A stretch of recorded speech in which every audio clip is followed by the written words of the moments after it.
Estamos nuevamente aquí en Rumba 98.5 FM. Don Miguel Guerrero. Bien, buenas tardes Leila, buenas tardes Olga, buenas tardes a los amigos que no han podido venir en el día de hoy, como son Valentín e Israel, a pesar de que a Israel no le tocaba hoy, ¿no? Así que está No, justificado. no le toca. Y por supuesto, saludos muy cordiales a todos los amigos que nos siguen, nos conceden la gracia de su atención todos los días a partir de esta hora hasta las 5 de la tarde, de lunes a viernes. Bueno, eso hay que agregarlo a la presentación. Miren, el Ministerio de Salud Pública aprobó ya de manera oficial, porque era algo que se había estado discutiendo hace muchos meses, pero ya sí lo aprobó formalmente, la vacunación para niños entre 5 y 11 años. A diferencia de lo que ha ocurrido, por ejemplo, en Estados Unidos, que estaba aprobado con Pfizer. En este caso, el esquema sería con Sinovac, lo que se aprobó en República Dominicana. Significa que el sistema que estamos reproduciendo es el chileno. O sea, el único otro país, además de China, donde está ocurriendo algo similar con niños de esa edad, es Chile, que se vacunan niños de 5 a 11 años con Sinovac. Entonces, en el país se aprobó el uso de Sinovac. Eso es extraño, ¿eh? Porque si se fijan que para 12 a 18 años se aprobó Pfizer, pero para 5 a 11 se aprobó Sinovac. No estoy segura por qué, pero bueno, fue la decisión que tomó el Ministerio de Salud Pública y se anunció en el día de hoy. Es decir, que aquellos que se han vacunado dos veces con Sinovac y desean vacunarse por tercera vez, ¿pueden hacerlo con Sinovac o no? Me refiero a los Sí, adultos, me refiero a los adultos. supongo que sí, pero de eso no es que se está hablando. Estamos hablando No, de, no, de, de yo lo sé, los niños.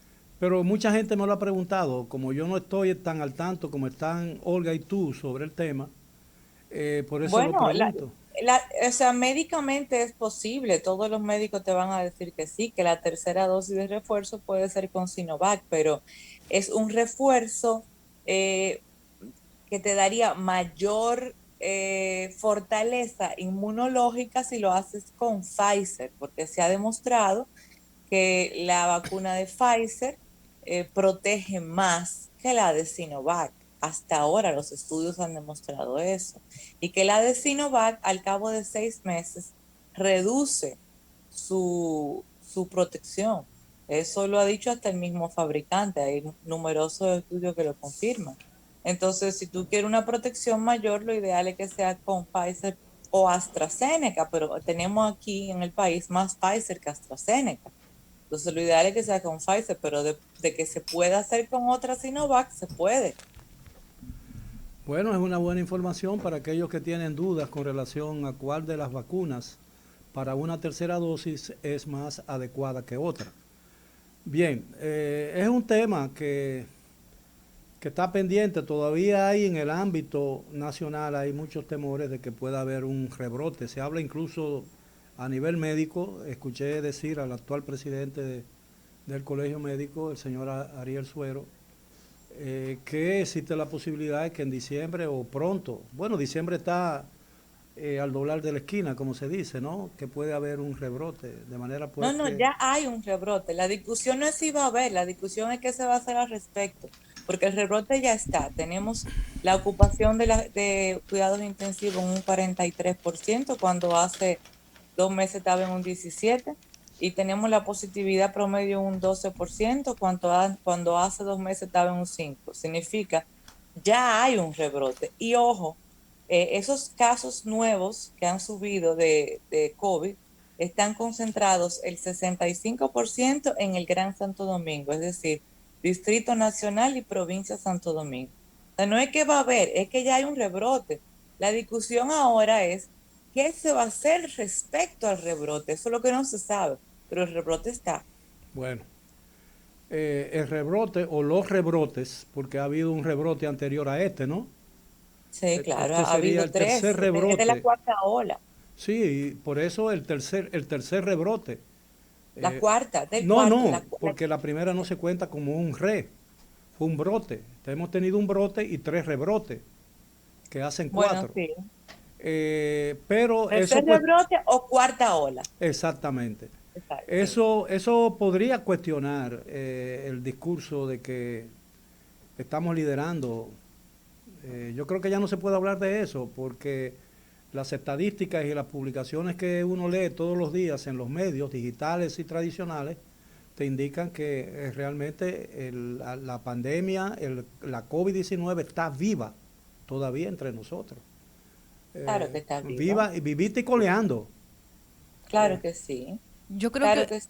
yo creo que el reto más grande que ahora vamos a tener es precisamente que la población que tiene hijos en ese rango de edad, pues esté disponible o no disponible, esté dispuesto a llevar a sus niños a centros de vacunación, porque para nadie es un secreto que solo cuando se planteó el escenario en el que prácticamente estar vacunado era una obligación, sufrimos un frenón, sufrimos una etapa de freno de nuevas vacunaciones, y fue hasta que se estableció la medida de la solicitud obligatoria para ingresar a algunos, bueno, a centros comerciales y a lugares, a negocios y diferentes instituciones públicas y privadas, pues fue cuando comenzaron a activarse nuevamente las vacunaciones.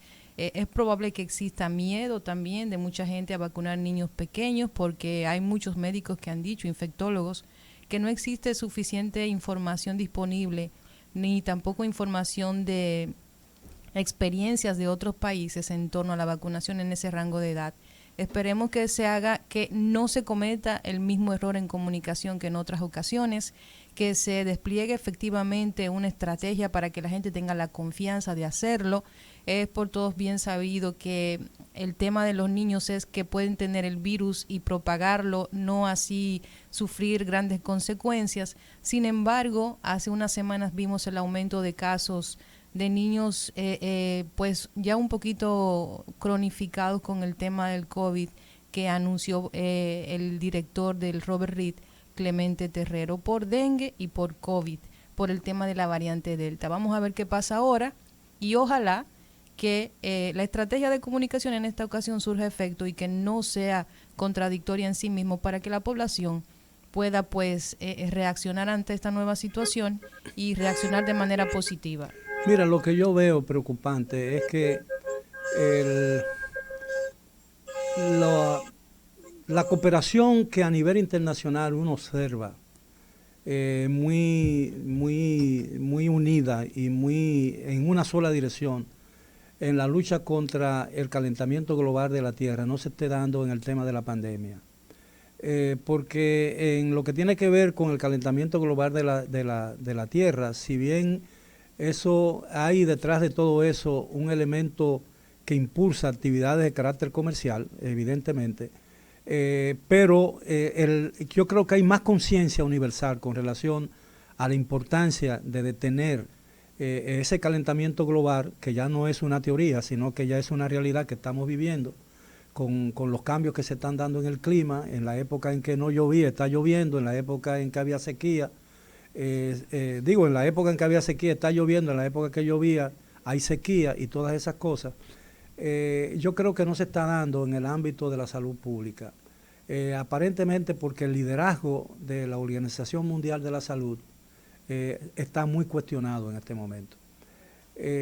A mí me resulta muy difícil entender, bueno, yo lo entiendo, pero quiero decir que resulta muy difícil entender que ante la gravedad que significa la pandemia, donde ya han muerto alrededor de 5 millones de personas alrededor del mundo, ¿no? No se haya acordado una acción conjunta de los principales laboratorios del mundo para trabajar conjuntamente por una vacuna que sea eficaz contra ese virus y con cualquier otro que se le parezca en el futuro inmediato. Es cierto que detrás de eso los laboratorios grandes se han aprovechado de esta pandemia para aumentar sus ganancias. Y eso no es objetable. Yo creo que eso es legítimo en un mundo donde el comercio domina todas las acciones, incluso domina la política y domina muchas otras cosas, el comercio internacional. Las relaciones entre los estados están guiadas y están dirigidas mayormente por sus intereses de carácter comercial y económico, no por intereses de carácter ideológico. Pero a mí me parece muy extraño eso, que no se haya alcanzado eso y que incluso los seres humanos tengamos que vacunarnos 2, 3 y hasta 4 veces para estar seguros de que esa Sí, pandemia sí. no nos va a quitar la vida. Entendemos todo el aspecto comercial, pero en este tema se le ha ido la mano a los laboratorios, ¿eh? Han sido Exactamente. más mercuriales que nunca, porque dime tú, explícame una vacuna con la cual poniéndotela varias veces, aún te contagias, aún te puede contagiar, aún puede contagiar a otros y a los 6 meses prácticamente expira, porque a los 6 meses ya has reducido a un 40% la protección que tú tenías con ella. O sea, se le fue la mano con el tema comercial a los Y laboratorios en mira, esta el opción. fin de la pandemia vendrá por la pandemia misma, ¿no? Porque en el pasado, pandemias de igual dimensión se fueron sin un medicamento que le hiciera frente. Por ejemplo, la famosa fiebre española que se dio en la segunda década del siglo pasado y donde murieron 3 veces o 4 veces lo que han muerto ahora de esta pandemia, porque el mundo no estaba tan protegido como está ahora con medicamentos de generaciones. Cada 5 años hay nuevos medicamentos que constituyen avance en el campo de la medicina. Pero de pronto sin medicamentos la fiebre desapareció, la pandemia se fue, dejó una estela de muerte que después se duplicó con la Segunda Guerra Mundial, digo, con la Primera Guerra Mundial, y en esa época, en el corto lapso de 6, 7, 8, 10 años, murieron más de 60 millones de personas. Y una Entre, cosa, ustedes han visto que hay un brote de influenza también. Así es. eh, Y la influenza tiene unos síntomas muy similares al COVID. y mata también. Claro, En los entonces, Estados y eso Unidos, es antes de un aparecer tema. la COVID-19, morían entre 45 y 50 mil personas Claro. todos los años por la influenza, por la gripe. Y también eso es un reto para el médico. O sea, eso es un desafío para el médico, porque al tener síntomas tan similares al COVID, entonces el médico es el que está en una posición difícil cuando le llega un paciente a la hora de hacer un diagnóstico, porque tiene que descartar y es un poco complicado. A veces las pruebas de COVID no son infalibles, las pruebas de distintos tipos de gripe, porque la influenza a fin de cuentas es una gripe, ¿verdad? Sí, claro. No son infalibles tampoco. Y bueno, se puede diagnosticar una cosa por otra, el tratamiento no es el mismo para una cosa que para la otra. Pienso que eso puede tener impacto en los registros y se pueden hacer subregistros de una cosa o de la otra.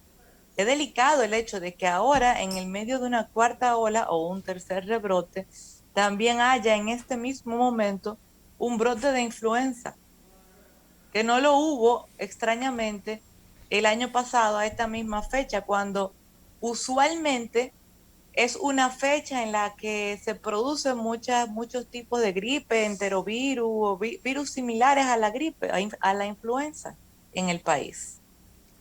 Bueno, lo que yo creo es que la gente se vacunaba regularmente contra la influenza, pero al venir la pandemia, el COVID-19, la gente se preocupó más por el tema del COVID, de la COVID, que por Claro, el tema de la influenza y quizás eso produjo hasta cierto punto se podría llamar un descuido, a sí. despecho de que en sus inicios, en los inicios de la pandemia, muchos médicos entendían que la vacuna contra la influenza podía ser eficaz en un momento dado para algunas personas quedaran semi protegidas o prácticamente protegidas contra la pandemia.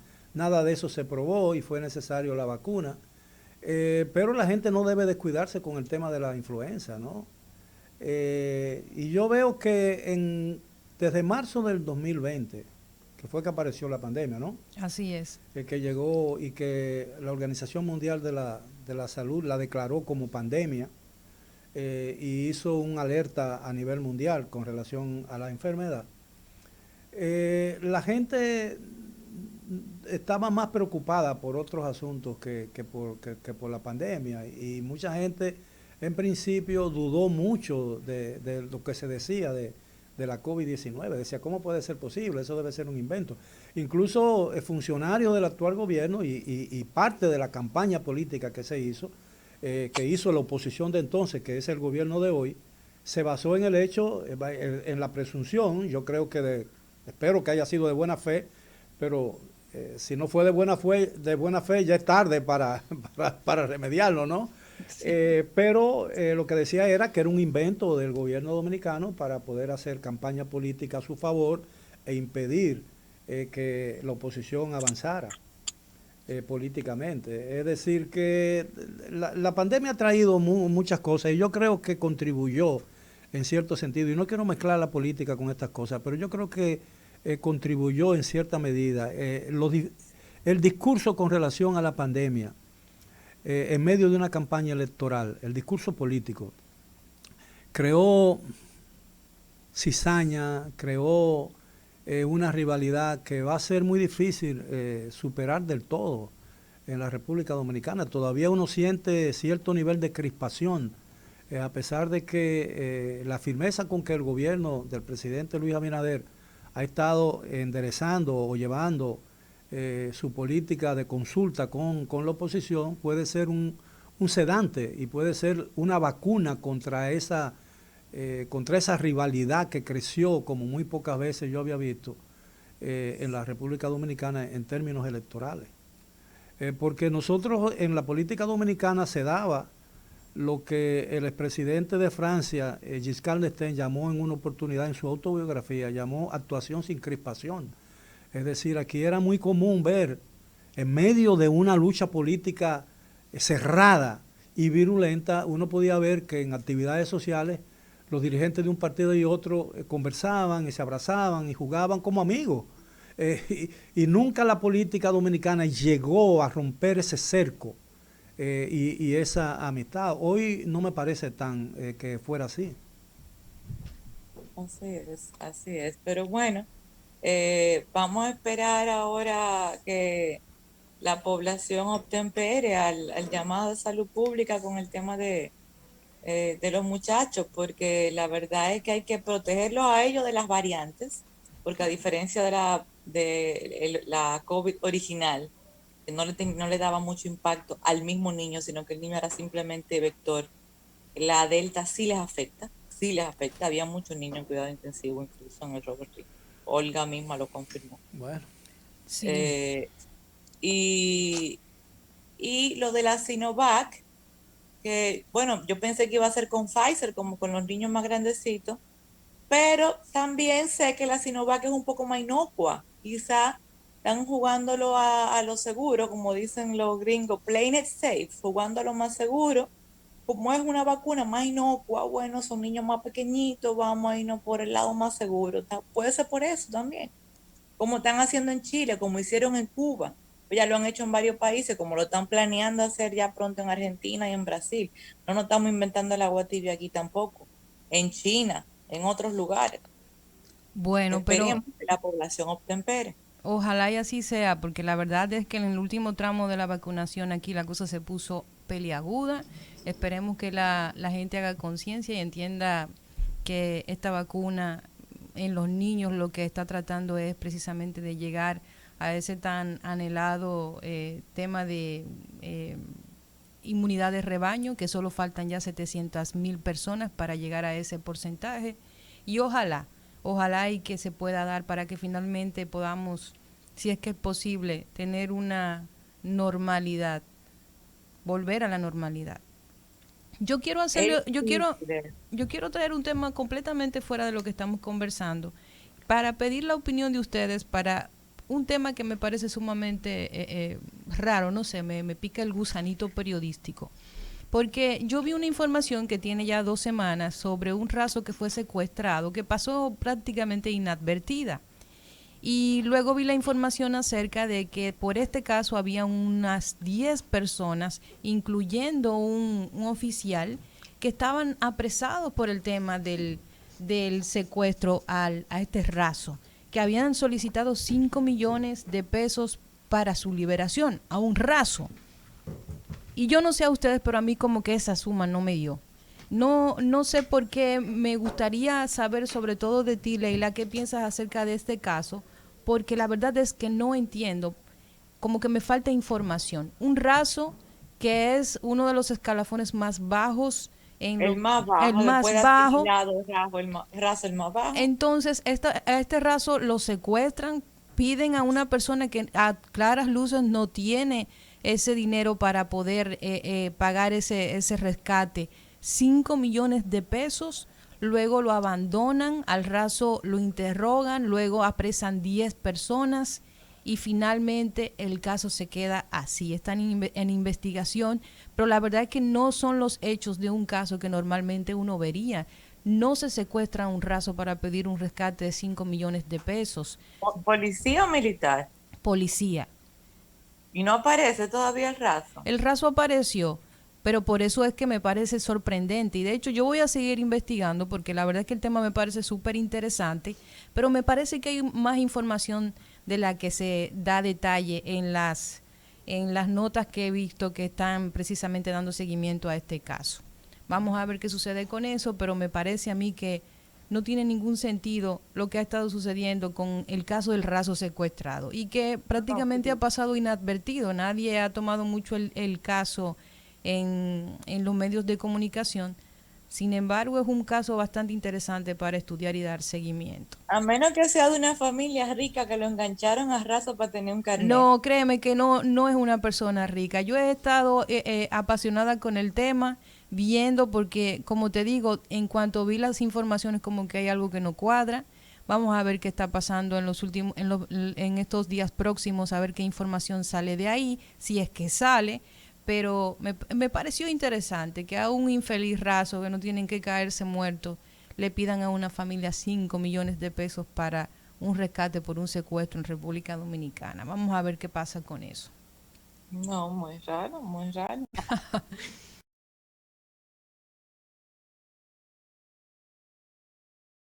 Y en otro orden, Leila, también anunciar, recuerdas que en esta semana precisamente se dio la voz de alerta en torno a si había suficiente pollo en existencia en República Dominicana para ahora, para diciembre, para las fiestas, en donde el consumo de pollo se tiende a duplicar.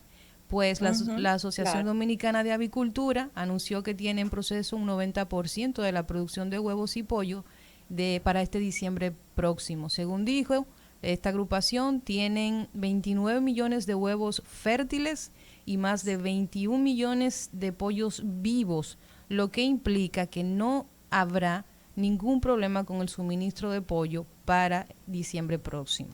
O sea que dejo de buscar receta con berenjena. Ah, sí. No, sigue, porque la berenjena, bueno, si a mí me preguntan, yo me como una berenjena más rápida que un pollo, pero ya para la gente que estaba precisamente pendiente de esta información, pues en diciembre, como todos es sabido que la gente compra su pollito, su puerquito para su cena de Navidad, pues existía esta preocupación acerca de esta proteína, que también es la proteína de mayor consumo en República Dominicana, y la Sí. Asociación Dominicana de Avicultores pues dijo que ya, que todo está resuelto.